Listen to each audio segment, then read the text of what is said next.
I don't give talks, I perform.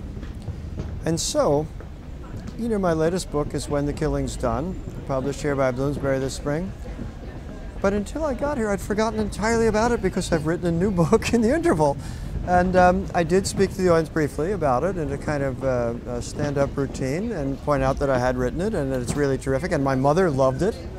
But then I performed a story for them and then took some questions from the audience. I really love to do that, to remind people that the reason we're here is because we love words put together on a page, and I can give them an entire performance of beginning, middle, end without having to select some part of it or to talk about it.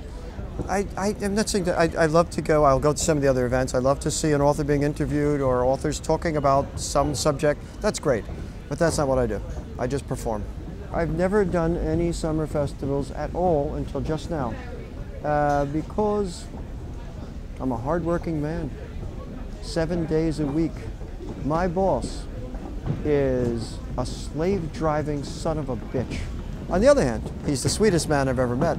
So summers I reserve for work, and I only do this sort of thing if I happen to be on a book tour and the festival happens to come. I've been on Hay and Y a couple of times because I was on a book tour at the time. But I haven't come specifically for a summer festival until now, and I'm making it a kind of vacation as well and having fun. If I were working on a book at this moment, I wouldn't be here. I would be too nervous. I had a self-imposed deadline of July 31st. I finished it on the 21st so I could come here with a clean conscience.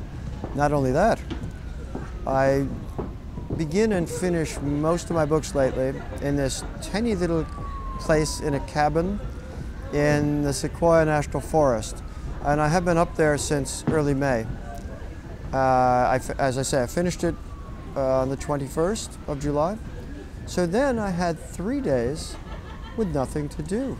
And it was like being a 9-year-old all over again.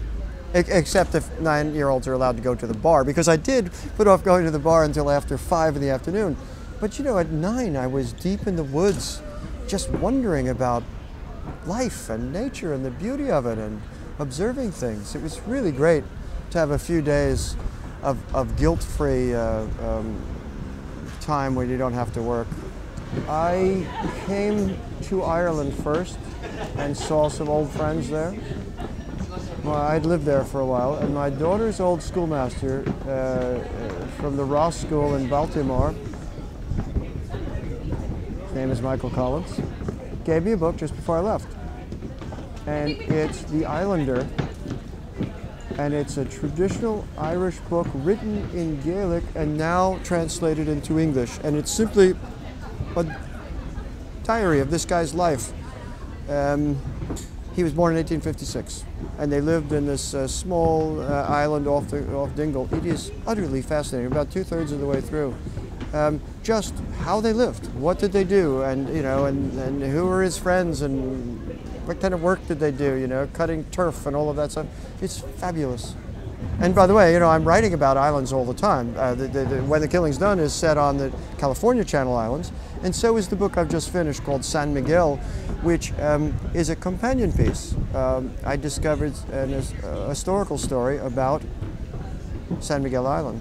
And so this book Michael's given me, which he chose for this reason, is really great because it's another kind of island which, you know, creates a metaphor in itself. You know, if I look back, it's not really for me to look back, it's for the readers to look back, but I will say, I seem to be kind of obsessed over the last 10 books or so with small societies that are removed from the larger society, kind of microcosms.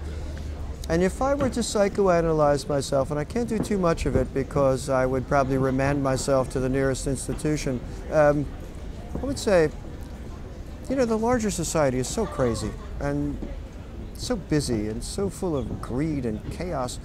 I think I like to envision a smaller society where, not necessarily things are under control, but at least you know who's who. In this little place I'm living on the mountains, there are only 28 other people.